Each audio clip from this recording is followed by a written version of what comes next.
दांव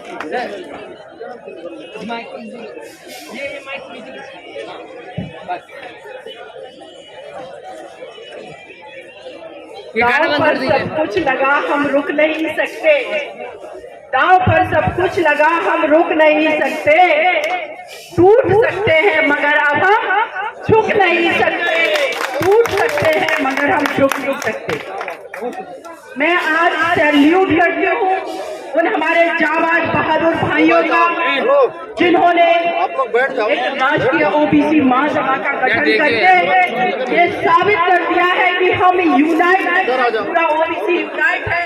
और आज इस चीज को मैं दिल्ली में महसूस कर पा रही हूँ।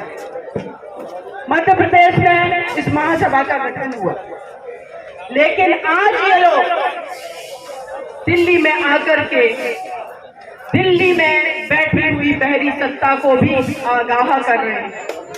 इस देश की बहुसंख्यक आबादी जो कि हम लोग अभी तक आंकड़ों के आधार पर कहते हैं 52, लेकिन वो आंकड़े सही नहीं है। मेरा मानना है कि ये अगर जातिगत जनगणना हो जाती है, जो कि सरकार नहीं चाहती, सरकार की मंशा है, उसके पीछे बहुत सारे कारण हैं। अगर ओबीसी जनगणना हो जाती है, मैं दावे के साथ कहती हूँ कि पार्लियामेंट में और राज्यों की विधानसभाओं में बनने वाली योजनाएं, परियोजनाएं, इन सब का लाभांश इस देश के बहुत बड़े तबके को मिलेगा। इसीलिए वो नहीं चाहते हैं कि देश की पार्लियामेंट में पास होने वाले बजट का 10% हिस्सा भी इस देश की 90% आबादी को मिले। ये समस्या है। आज हम बात कर रहे हैं जातिगत जनगणना की। 52% बताया जाता है ओबीसी को।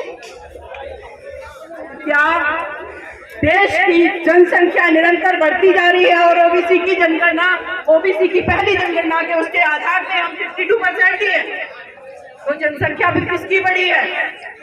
डर इसलिए है जब ये बात होती है, मेरे भाइयों से अनुरोध है, समझिए, मैं सर्वोच्च न्यायालय में अधिवक्ता हूँ, मैं बहुत सारे केस कर रही हूँ। निर्भया केस में 4 लोगों को मैंने फांसी की सजा कराई। उस संविधान के तहत मैंने फांसी की सजा कराई, जिस संविधान को खत्म करने के लिए हमारी सरकारें तुली हुई है, क्योंकि उनको डर है कि आर्टिकल 340 इसको कैसे खत्म किया जाए। उसी ने तो हम लोगों को अधिकार दे दिया ओबीसी को। जब मंडल कमीशन आया, उससे पहले का रिपोर्ट आई, उसके बाद निरंतर आज भी यही मांग कर रहे हैं कि मंडल कमीशन को लागू किया जाए। देश के प्रधानमंत्री जब उत्तर प्रदेश, बिहार, इस राज्यों में जब जाते हैं, भाषण में कहते हैं मैं ओबीसी का बेटा हूं। आप अगर ओबीसी के बेटे, मैं कहती हूँ, आप चाहे ओबीसी के बेटे हो, चाहे आप ब्राह्मण के बेटे हो, चाहे आप दलित के बेटे हो, चाहे आप मुस्लिम के बेटे हो, अगर आप देश के प्रधानमंत्री हैं तो इस राष्ट्र के प्रधानमंत्री हैं, आप किसी के साथ भेदभाव नहीं कर सकते। मेरा संविधान, ये लड़ाई हमारी किसी से दुश्मनी नहीं है, ये लड़ाई संविधान की नीतियों को लागू करने की लड़ाई है, ये लड़ाई मानवाधिकार की है, ये लड़ाई मौलिक अधिकारों की, जो सारी चीजें संविधान में समाई। मैं देखती हूँ जब हम अपना सिलेबस पढ़ते हैं, मैं सोचती हूँ कि एक देश की इतनी सशक्त महिला माता सावित्रीबाई फुले, जिन्होंने पहला विद्यालय महिलाओं के लिए बनवाया, जिनके ऊपर कीचड़ फैला गया, आज वो हमारे पाठ्यक्रम का हिस्सा क्यों नहीं है?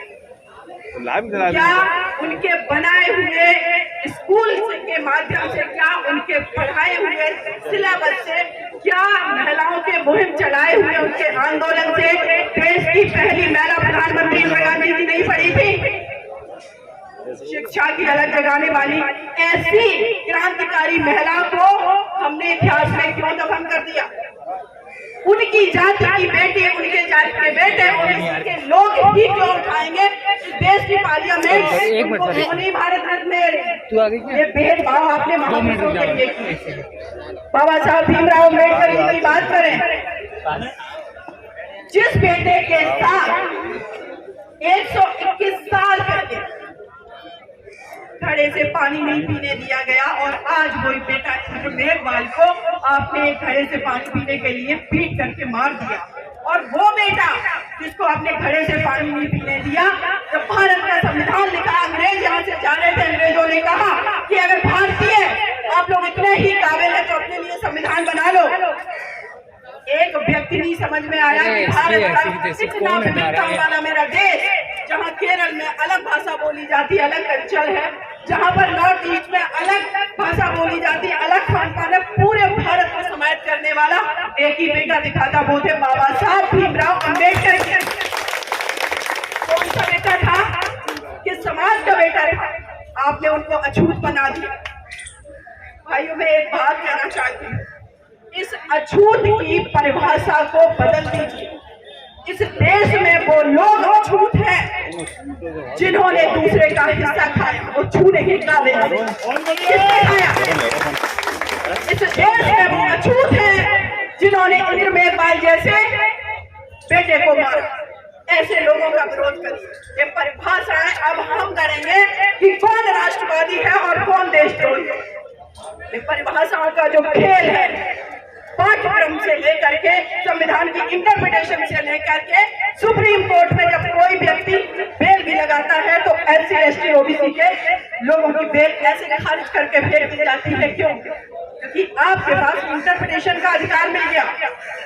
मंदिर का, उसको हम कहते हैं न्यायालय मंदिर है। मैं आप लोगों को एग्जाम्पल देना चाहती हूँ। हाथरस में एक बिटिया जिसके साथ गैंगरेप करके मर्डर किया जाता है, उसको उत्तर प्रदेश सरकार मिट्टी का तेल डाल करके जला देती है। उस मुकदमे को मैं लड़ रही हूँ उत्तर प्रदेश सरकार के खिलाफ। सारे आर्गुमेंट सही है, सब चीज सही है, लेकिन माननीय उच्च न्यायालय के जस्टिस के हाथ कांप रहे हैं सही निर्णय देने। लड़ाई झगड़ा करके आर्गुमेंट करके अपने फेवर में मैंने निर्णय कर पाया, लेकिन वो कुछ ना कुछ ऐसा कर देंगे जिससे आपको बेनिफिट नहीं मिलेगा। मैं एक सवाल पूछना चाहती हूँ। लोग ये बात करते हैं कि SC ST OBC के रिजर्वेशन से देश की तरक्की रुक गई, ये लोग काबिल नहीं होते। आप आंकड़ा उठा करके देख लीजिए, SC ST OBC का बच्चा बहुत काबिल है। अगर ना काबिल है तो रिजर्वेशन के कोटे पर जाने वाले, स्कूल में सीटें खरीद करके पढ़ने वाले, फर्जी हॉस्पिटल बना करके लोगों को डेथ होने के बावजूद भी उन लोगों को, मरीजों को 4-4 दिन तक वेंटिलेटर पे रख करके करोड़ों रुपए वसूलने वाले, जिनके अंदर ना नैतिकता है, ना जिनके अंदर समानता की भावना है, ना जिनके अंदर मानवता की भावना है। लेकिन एक आप OBC SC ST माइनॉरिटी के बच्चे को उठा करके देखिए। अगर यहाँ पर किसी का एक्सीडेंट होगा, हम लोग अपनी गाड़ियों से उतर करके भागते हैं, लेकिन दूसरे अपने आप को दावा करते कि वो सत्ता का संचालन करते कुचलते हुए भागते। एक्चुअल में मानवतावादी कौन? एक्चुअल में राष्ट्रवादी कौन है? अगर हम बॉर्डर पे जाकर के सर्वे कर लें, जितनी भी डेड बॉडी आती है, चाहे वो पुलवामा अटैक हो, चाहे कुछ का हो, आप उन बच्चों को उठा करके देख रहे हो, हमारे सपूतों को, किस समाज के बच्चे। भागीदारी हम कर देंगे देश में बॉर्डर अच्छा करने, किसान बनकर हम फसल उगाएंगे, मजदूरी हम करेंगे। अभी नई पार्लियामेंट बना रहे हैं ना आप, देख लीजिए खून पसीने की कमाई किसकी है? हम लोगों की। लेकिन अगर रिजर्वेशन की बात करें और आरक्षण की बात करें, पहले 49% आरक्षण था, बाद में इन्होंने EWS का बढ़ा करके और आप लोगों ने कभी सोचा कि अगर जो रिजर्वेशन 49% पहले दिया जाता था, जिसमें सिर्फ SC ST OBC कैटेगरी के बच्चे आ रहे थे, उसके अलावा अगर वो बच्चे चाहे जनरल कैटेगरी में फाइट करे तो उनको रोक दिया जाता था। इसका मतलब कि जो 51% रिजर्वेशन था वो किसको दिया जा रहा था? रिजर्व वो था, रिजर्व ये नहीं था। यहाँ पर कितनी बड़ी संख्या है, करीब 80%, और वहां पर 20%, 15% पे आपने 50% आरक्षण दे रखा है। लेकिन यही तो इंटरप्रिटेशन है। माननीय सर्वोच्च न्यायालय, जहाँ पर मैं अधिवक्ता हूँ, मैं देखती हूँ कैसे बेंच में बैठे हमारे जस्टिस इंटरप्रिटेशन कर देते हैं। मैं सम्मान करती हूँ क्योंकि बहुत लोग बहुत अच्छी इंटरप्रिटेशन नहीं करते हो, देश में रिफॉर्म भी बाबा साहब कहते थे संविधान हमने बना तो दिया है, लेकिन इसको लागू करने वाले की, इसके इंटरप्रिटेशन करने वालों की अगर मंशा सही नहीं हुई, इस देश का भला नहीं हो पाएगा। कैसे हम दावा कर सकते हैं कि इस देश की 90% आबादी आज बेसिक अपने फंडामेंटल राइट के लिए, फूड के लिए, सही सड़कों के लिए, स्वास्थ्य सुविधाओं के लिए संघर्ष कर रही है, अच्छी स्कूल व्यवस्था के लिए संघर्ष करी, वो देश अंतर्राष्ट्रीय स्तर पर जाकर के समृद्ध भारत बनेगा क्या? असली देशद्रोही आप लोग। मुझे कोई गुरेज नहीं है कहने में, जो देश की 90% जनता को शोषित, पीड़ित, वंचित रखना चाहता है और 10% हिस्सा, 90% हिस्सा 10% आबादी को देना चाहता है, वो 10% आबादी इस हमारे भारत देश की सबसे बड़ी राष्ट्रविरोधी संख्या है। 90% राष्ट्र के सपोर्टर है, राष्ट्रभक्त। आप लोगों ने सोचा कि हम लोग अगर आज यहाँ पर ओबीसी के लिए बात कर रहे हैं रिजर्वेशन की, किसमें रिजर्वेशन? जब मंडल कमीशन आया, शैक्षणिक संस्थानों में और पार्लियामेंट में हम लोगों को सरकारी नौकरियों में आरक्षण दिया गया। आप लोगों ने कभी सोचा कि जब ये रोड बनते हैं, इसमें जो ठेके दिए जाते हैं वो किन लोगों को दिए जाते हैं? क्या आपने कभी सोचा कि इस देश के अंदर जो तेल के कुएं हैं, माइनिंग के लिए दिए जाते हैं, वो किसको दिए जाते हैं? क्या आपने सोचा कि नीति आयोग में जिन आयोग के सदस्यों को, अध्यक्षों को बनाया जाता है, वो कौन लोग हैं? कम से कम इस देश के अंदर 50% से ज्यादा पॉलिटिकल अपॉइंटमेंट होते हैं, उसमें कहीं आप लोग हैं?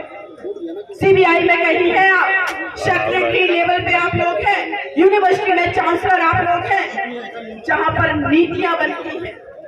हमें वहां हिस्सेदारी चाहिए, क्योंकि अगर हम नीति निर्माता बनेंगे तभी हम देश की 90% आबादी के लिए नीतियां बना पाएंगे, और उन नीतियों में हमको कभी भेदभावकारी रवैया नहीं अपनाएंगे जो पावर में बैठे आज लोग अपना रहे हैं।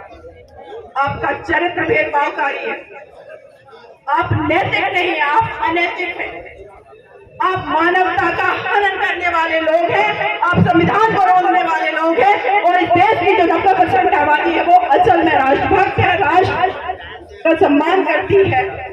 इसीलिए हम सबको यूनाइट होने की आवश्यकता है। एक नारा दिया गया, शिक्षा शेरनी का दूध है जो पिएगा दहाड़ेगा। हमारे बच्चों ने शिक्षा भी ले ली और दूध पी करके जंतर मंतर पे कहीं ना कहीं प्रोटेस्ट करके हम लोग दहाड़ रहे हैं। आउटपुट क्या निकलना? क्योंकि नौकरियां नहीं है। उनको पता है कि अगर हमने नौकरियां जनरेट की तो आपके हाथ में पैसा आएगा तो सामाजिक आर्थिक रूप से मजबूत होंगे, आप अच्छी एजुकेशन लेंगे, आप बिजनेस करेंगे, तो आप हमें वोट क्यों करेंगे? आप वोट तो हमें तब करेंगे जब हम आपको 5 किलो राशन देंगे और चुनाव के समय 2000 रुपए दे देंगे और आपका वोट ले लेंगे। इसलिए आपको आर्थिक रूप से कमजोर रखना जाना चाहते हैं। इस कॉन्स्पिरेसी को समझिए। मेरा ये मानना है कि इस देश के अंदर अगर इतनी बड़ी संख्या मात्र एक बार इस दिल्ली की राजधानी में अगर हम 10 लाख की संख्या में भी निकल आए, मैं दावे के साथ कहती हूँ आगे आने वाला 2024 का चुनाव से पहले ये लोग जातिगत जनगणना करवा देंगे। ये दावे के साथ कहती हूँ। ये लोग षड्यंत्र करके सत्ता में इसलिए काबिज हो रहे हैं क्योंकि कहीं ना कहीं हमारी एकता में कमी है। इस देश के अंदर जब ब्रिटिश राज था तब भी बहुत सारी चीजों में हम बटे हुए थे, लेकिन उनके खिलाफ हम एकजुट थे। वही एकजुटता की जरूरत है। ओबीसी समाज, SC, ST, माइनॉरिटी सबको यूनाइट होकर के संविधान बचाने की, ओबीसी के रिजर्वेशन की, ओबीसी की जांच कर जनगणना होने, सारी चीजों की लड़ाई लड़ने की बहुत आवश्यकता है। और ऐसी मैं उम्मीद करती हूँ और आप लोगों का मुझे पूरा विश्वास है कि ये आंदोलन सफल होगा और हम इस लड़ाई को जरूर जीतेंगे। बस आप लोग इसी तरीके से यूनाइट रहिए। जय भीम, जय भारत, जय ज्योति, जय संविधान, जय हिंद। बहुत बहुत धन्यवाद मैडम ने